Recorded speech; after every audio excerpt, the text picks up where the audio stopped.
fotoğrafını çektiniz mi?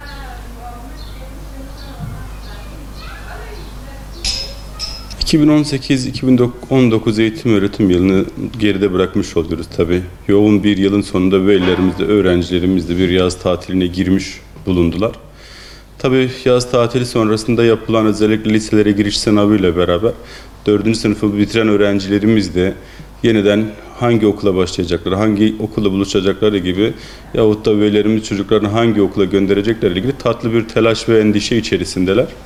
Bu noktada Önder Adıyaman İmam Hatipler Derneği Başkanı olarak da bizler de velilerimize Türkiye'mizde örnek rol model olan İmam Hatip okullarının güzel bir alternatif olduğunu tekrardan hatırlatmak istiyoruz. 4. sınıf bitiren bütün öğrencilerimiz bu noktada ilimizdeki birçok yerde açılan İmam Hatip ortaokullarımıza gönül rahatlığıyla çocuklarını gönderebilirler. Bu tür okullarımızda müfredat programları normal ortaokullarımızdan çok farklı değil, çok sınırlı bir farklılıklar var.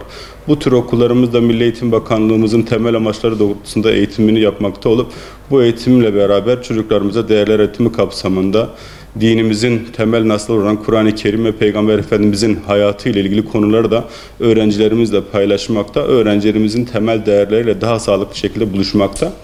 Özellikle ergenlik sürecini geçirmekte çocukların yaşadığı sıkıntılar, ailelerin bu noktadaki rehberlik noktasındaki ufak tefek problemlerine okullarımızla ciddiyetle ve güzellikle sahip çıkmakta. Çocuklarımıza ergenlik süreçlerinde bir sosyal ortam oluşturulmakta. Bu çocuklar değerlerimizle buluşmakta ve akademik çalışmalarını birlikte yürüterekten inşallah hem çocuklarımızın geleceğe güvenle hazırlanmalarını hem de ailelerimizin gönül rahatlığıyla çocuklarının eğitimlerini sürdürecekleri okul ortamlarımız mevcut.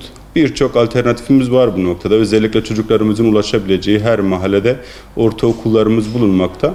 Velilerimizi çocuklarını gönül rahatlığıyla buralara yönlendirebilecekleri noktasında hatırlatmada bulunmak istiyoruz. Yine 4 yıllık bir ortaokul eğitiminden sonra özellikle öğrencilerimiz liselere giriş sınavını geride bıraktılar. Bu sınava giren öğrencilerimiz de tüm okullarımızı tercih edebilecekleri gibi aynı şekilde ilimizdeki İmam Hatip proje okullarını da gönül rahatlığıyla tercih edebilirler. %10'luk dilim kapsamına giren bu proje okullarımız çok güzel ve akademik eğitim vermekte. Bu akademik eğitimlerin yanı sıra diğer değerli eğitim kapsamında dini eğitimlerini de vermektedirler. Bu okullarımızdaki başarılarımızı tüm Adıyaman kamuoyu da bilmektedir. Okullardaki sosyal, kültürel, bilimsel çalışmalar, proje çalışmaları gayet göz doldurur niteliktedir.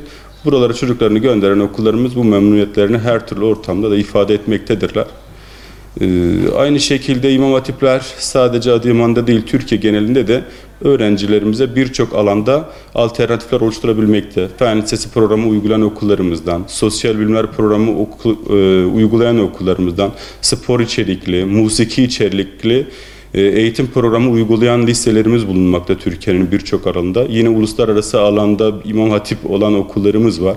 Hakeza hem ortaokullarda hem liselerde hafızlık eğitimi yapan okullarımız var. Bütün bu okullarımızın ve velilerimizin kendi öğrencilerinin başarıları, akademik durumları, karakter özellikleri, kişilik özellikleri göz önünde bulundurarak öğrencilerimiz de isteğiyle tabii ki yönlendirebilecekleri, gönül rahatlığıyla eğitimlerini sürdürebilecekleri ortamlar. Bu noktada Adıyaman'daki bütün velilerimize, bütün öğrencilerimize İmam Hatiplere duyarlı davranmaları ve öğrencilerini buraya yönlendirmeleri hususunu ayrıca bu rıdan hatırlatmak istiyorum. Buna vesile olduğunuz için sizlere de çok teşekkür ediyorum. Sağ olun.